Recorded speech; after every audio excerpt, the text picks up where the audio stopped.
Father की death हो जाने के बाद मदर बच्चों को अपने पेरेंट्स के यहाँ पर लेकर जाती है। कुछ रीजंस की वजह से बच्चों को घर में छुप कर रहना पड़ता है। यहाँ से बहुत ही अजीब तरीके से स्टोरी अनफोल्ड होती है।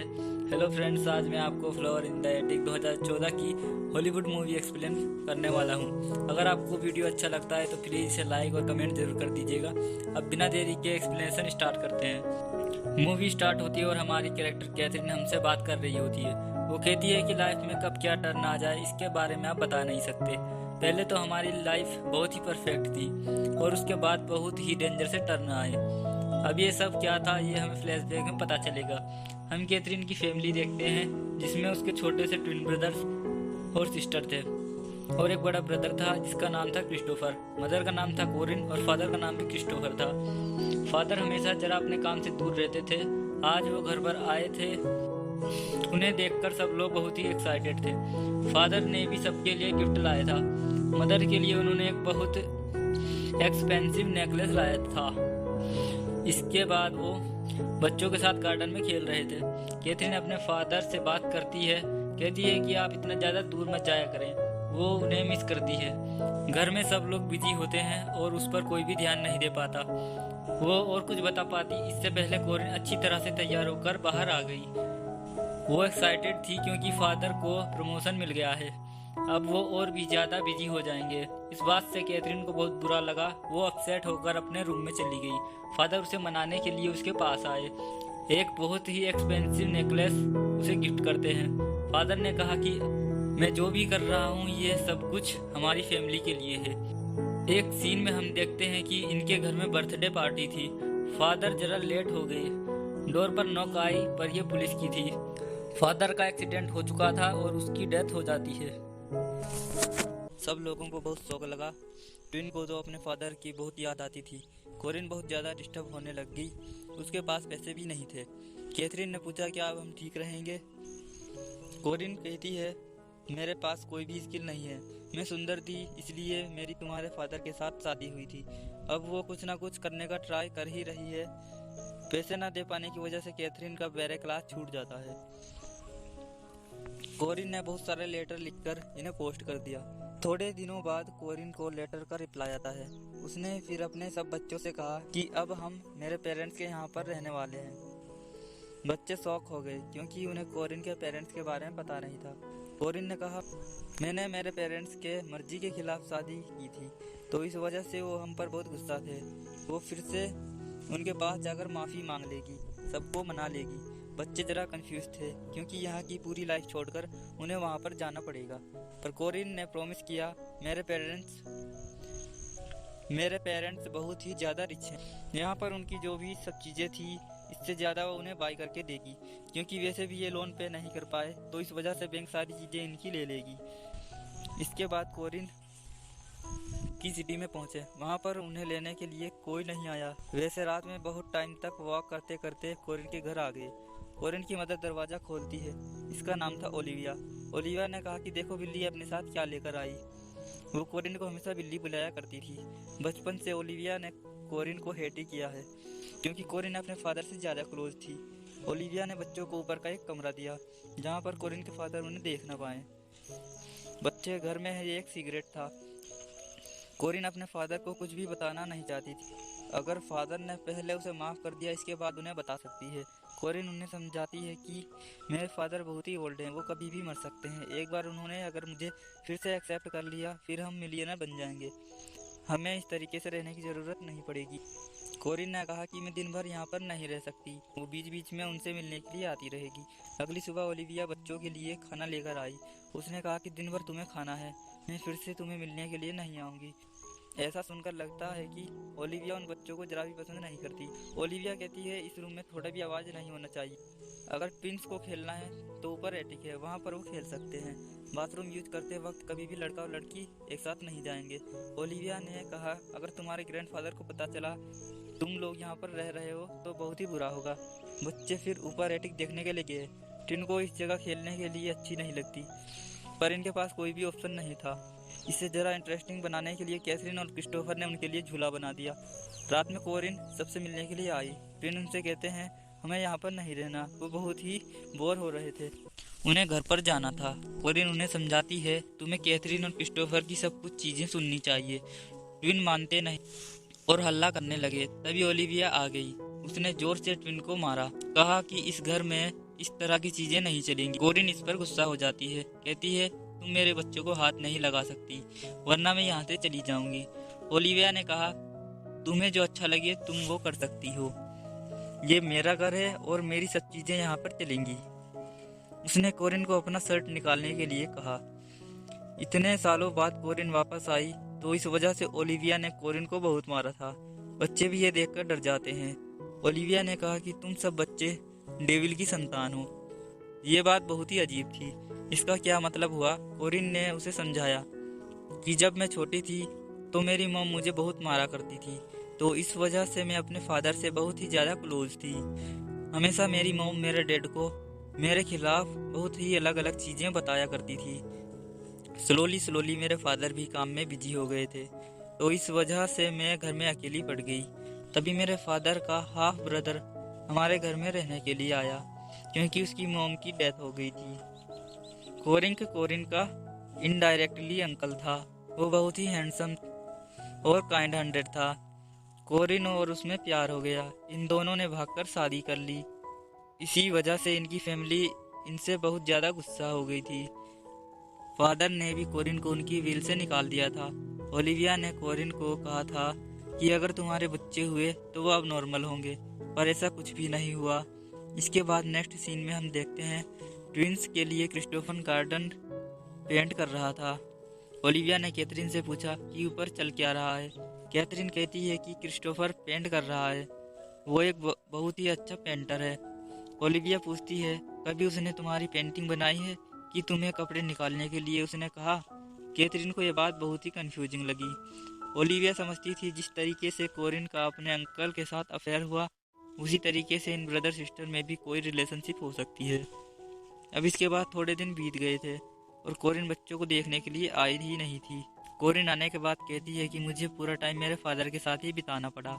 वो सेलिंग गई थी, उनके साथ पिकनिक पर गई थी। ये बात कैथरीन को अच्छी नहीं लगती। उसने कहा, 1 मंथ हो गया, तुम हमें देखने के लिए आई ही नहीं। तुम्हें जल्दी अपने फादर को मनाना चाहिए, हमें भी बाहर जाना है। हम इतने भी बुरे नहीं कि वो अपने खुद के ग्रैंड चिल्ड्रन को एक्सेप्ट ना करे। कोरिन अब उन्हें सच बताती है, कहती है कि मेरे फादर ने मुझे माफ़ किया, पर एक ही कंडीशन पर, कि मुझे कोई भी बच्चे नहीं होने चाहिए। वो उन्हें बच्चों के बारे में नहीं बता सकती। फादर बूढ़े हैं तो उनके मरने तक उन्हें इंतजार करना पड़ेगा। कैथरीन अपसेट थी। क्रिस्टोफर उसे समझाता है कि जल्द से ये टाइम भी गुजर जाएगा। उनकी ट्विंसेस उनके पास आई और कहा कि कोरिन मिल नहीं रहा। वो हाइड एंड सीक खेलते हुए एक बॉक्स में बंद हो गया था। इसे जल्दी से जाकर खोलते तो यह अनकॉन्शियस हो चुका है। कैथरीन ने उसे हॉट वाटर में बहुत हीट किया। उसका बहुत अच्छे से ख्याल रखती है।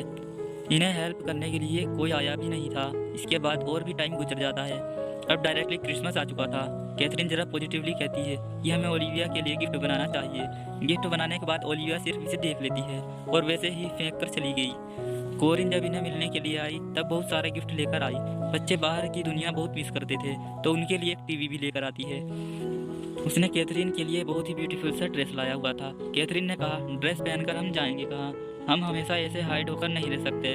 आज घर में क्रिसमस की पार्टी थी, तो कैथरीन और क्रिस्टोफर दोनों आने की जिद करते हैं। कोरिन भी इसके लिए मान गई, उन्हें पार्टी में लेकर गई, पर ऊपर के लीकर कैबिनेट में उन्हें बंद करके रख दिया, जहाँ से वो सिर्फ पार्टी देख सके। एक बोतल लेने के लिए ओलिविया ऊपर आई थी, पर वो निकालती नहीं, वो बच्चों को पकड़ ही लेती है। पार्टी में फर्स्ट टाइम हम कोरिन के फादर को देखते हैं।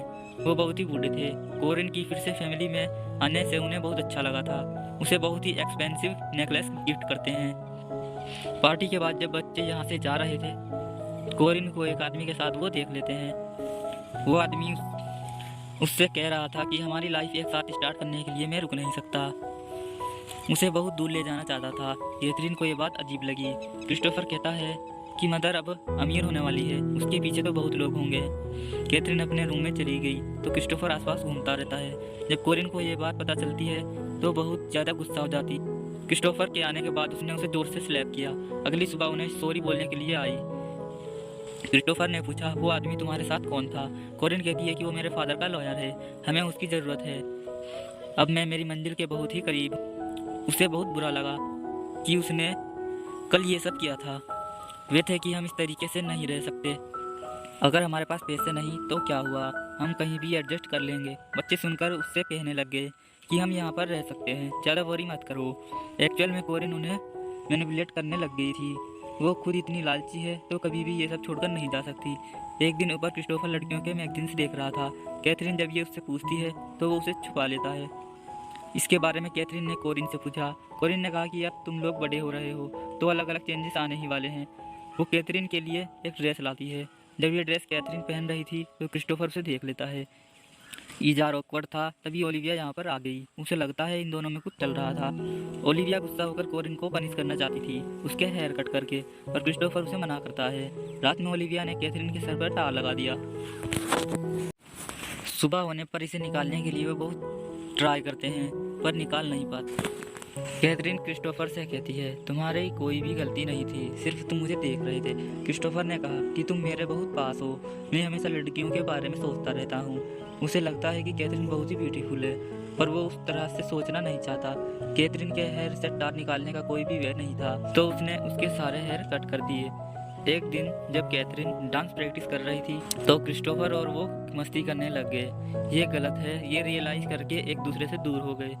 आजकल ट्विन बाहर जाने का नाम भी नहीं लेते थे। उन्होंने उन्हें खिड़की में आकर बाहर जाने के लिए कहा, पर फिर भी वो मानते नहीं। 1-2 साल ये सब यहीं पर रहे हैं। कैथरीन और क्रिस्टोफर को भी बाहर जाना था, तो रात में एक रस्सी की मदद से नीचे उतर जाते हैं। वो एक ब्यूटीफुल से लेक के पास आए। वो वंडर करते हैं कि अब कोरिन उनके लिए कुछ करेगी। वो उस पर अब ट्रस्ट नहीं करते हैं। कोरिन बच्चों से मिलने के लिए आई, डायरेक्टली 4-5 मंथ के बाद। बच्चों से कहती है कि मेरी शादी हो गई है। वो हनीमून पर थी, इसी वजह से उनसे मिलने नहीं आ पाई। क्रिस्टोफर कहता है कि अब ऐसा नहीं चलेगा, 2 साल हो गए हैं, हम यहीं पर बड़े हो रहे हैं, वो इस तरीके से अब यहाँ नहीं रह सकते। कैथरीन ने कोरिन से पूछा, तुम्हारे हस्बैंड को हमारे बारे में पता भी है? कोरिन कुछ नहीं बोली और यहाँ से चली गई। ओलिविया के हाथों कोरिन उनके लिए स्वीट्स भेज देती है। डोनट्स देखकर सब लोग बहुत खुश हो गए थे। कैथरीन ने क्रिस्टोफर से कहा, अब हमें यहाँ से निकल जाना चाहिए। हमें बाद में कितने भी पैसे मिले पर हम इस तरीके से नहीं जी सकते। क्रिस्टोफर ने कहा कि हमें निकलने के लिए थोड़े पैसों की जरूरत तो पड़ेगी। वो विंडो के पास खड़ा था तो ओलिविया उस पर बहुत चिल्लाती है। वो कभी भी उसे उसके नाम से नहीं पुकारती। तो क्रिस्टोफर कहता है, मेरे फादर की तरह क्रिस्टोफर नाम है। इस बात से ओलिविया और भी ज़्यादा गुस्सा हो गई और क्रिस्टोफर को कोड़े से बहुत मारती है। कैथरीन ने क्रिस्टोफर के जख्म देखे और दोनों किस कर लेते हैं। अगले दिन ये दोनों करीब थे और ओलिविया आके कहती है कि तुम दोनों कर क्या रहे हो। तो क्रिस्टोफर रोते रोते ओलिविया के पैर में गिर गया। कहता है कि मुझसे बहुत बड़ी भूल हो गई, प्लीज़ मुझे माफ़ कर दो। ओलिविया गॉड पर बहुत बिलीव करती थी। उसने कहा, तुम्हें गॉड ही माफ़ कर सकता है। ओलिविया के जाने के बाद कैथरीन बहुत ही कंफ्यूज्ड हो गई। क्रिस्टोफर से पूछती है कि तुम ये सब कर क्या रहे थे। क्रिस्टोफर हंसने लग गया। उसने ओलिविया की कीज की कॉपी बनाई थी। अब वो जब चाहे यहाँ से निकल सकते हैं। अब हर रोज़ रात में जाकर घर से थोड़े थोड़े पैसे निकालने लग गए। ऐसे थोड़े थोड़े पैसे चुराते हुए इन्हें बहुत टाइम लग सकता था, पर इनके पास कोई ऑप्शन नहीं था। एक रात जब ये ऐसे ही निकले हुए थे तो कोरिन का हस्बैंड ड्रंक करके सोया हुआ था। कैथरीन उसके पास गई। वो क्यूरियस थी तो उसे किस कर लेती है। इसके बाद वो पैसे लेकर रूम में आ गए। बाहर क्रिस्टोफर फैंस को देख रहा था। ये अभी अभी बनवाई गई थी, पर इस पर वो इलेक्ट्रिक का शॉक भी लगवा रहे थे। इस इलेक्ट्रिसिटी को बंद करने का स्विच उसने ढूंढ लिया। घर आकर वो देखता है कोरिन और उसका हस्बैंड बात कर रहा था। उसका हस्बैंड कहता है कि मुझे एक सपना आया जिसमें तुम जैसी ही छोटी लड़की मुझे किस कर रही थी। क्रिस्टोफर समझ गया कि वो कैथरीन थी। वो उस पर बहुत ज़्यादा गुस्सा हो जाता है। गुस्से में वो एक दूसरे के साथ इंटीमेट हो गए। कैथरीन क्रिस्टोफर से कहती है, अगर तुम चाहो तो हम ये सब चीज़ें बंद कर सकते हैं। क्रिस्टोफर ने कहा कि मैं तुमसे बहुत प्यार करता हूँ। एक दिन इनका ट्विन ब्रदर बहुत ही बीमार हो गया। ये बात उन्होंने कोरिन से कही, पर फिर भी वो उसे हॉस्पिटल ले जाने से मना कर रही थी। कैथरीन उसे बहुत बुरा भला कहती है। इसके बाद ओलिविया ट्विन को हॉस्पिटल लेकर गई।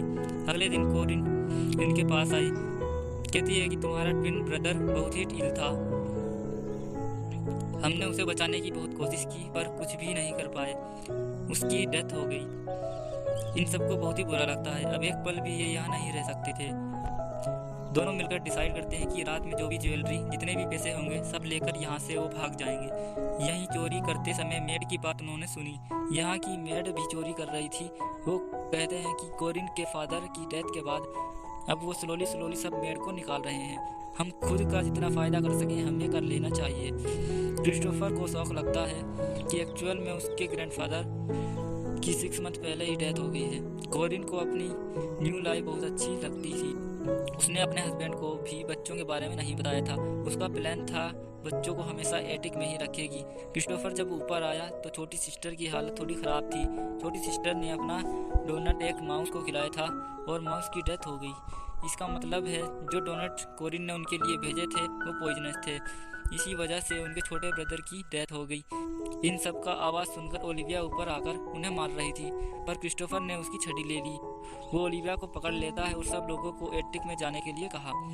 उन्हें पता था कि ओलिविया को एटिक में जाने से डर लगता है। वो भी उसे घसीटते हुए वहीं पर लेकर गया। वो डोर बंद कर देता है और ये सब खिड़की से बाहर निकल गए। ओलिविया वहाँ से नहीं जा पाई। उसकी हालत बहुत ही ज़्यादा ख़राब हो गई। इन सबको भागता देख एक सर्वर ने इन्हें देख लिया तो क्रिस्टोफर कहता है, प्लीज़ हमें जाने दो, हम कोरिन के बच्चे हैं। उन्हें भी पता चल गया कि यहाँ पर क्या चल रहा था। वो जाकर फैन की इलेक्ट्रिसिटी को बंद कर देता है। ये सब यहाँ से भाग गए। कैथरीन हमसे कहती है कि अब हम उस प्लेस पर कभी भी नहीं जाएंगे। हमारी मुलाकात फिर से हमारी मदर से हो सकती है। मुझ में और क्रिस्टोफर के बीच जो भी है, इस वजह से कोरिन को हमेशा सेम में ही जीना पड़ेगा। यही उसके लिए सजा होगी। क्रिस्टोफर के साथ होना ये कैथरीन का अपनी मदर से लिया हुआ एक बदला था। इसी के साथ ये मूवी एंड हो जाती है। अगर आपको वीडियो अच्छा लगा तो लाइक और कमेंट कर दीजिएगा और आने वाली हमारी न्यू वीडियो को देखने के लिए हमारे चैनल को सब्सक्राइब करें और बेल आइकन को दबाएं, जिससे हमारी वीडियो का नोटिफिकेशन आपको सबसे पहले मिलता रहे।